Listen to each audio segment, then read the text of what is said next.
Vice ganda no indang sa ginawa ni Ayon habang nagpapahinga, Jong at Serena nasa Dubai.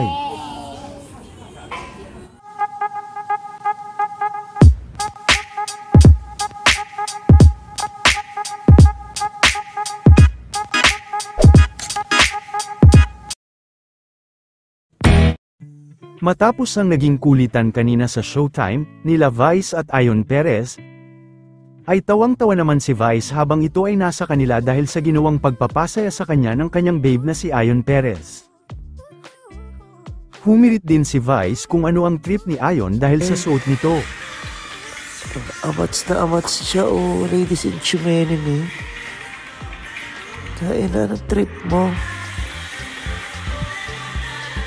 Ay, sis ko. Lord, what's happening to him?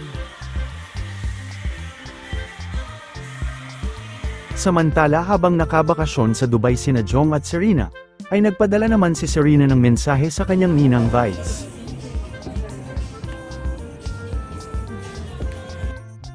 Ninang Vice, I'm your favorite. What's that?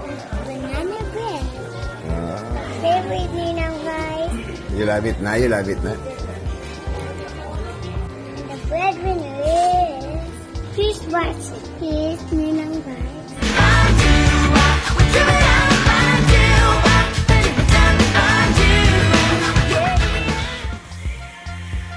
Oh, wow. Wow. Oh. Yes. Yes. Oh, Lord. What's happening?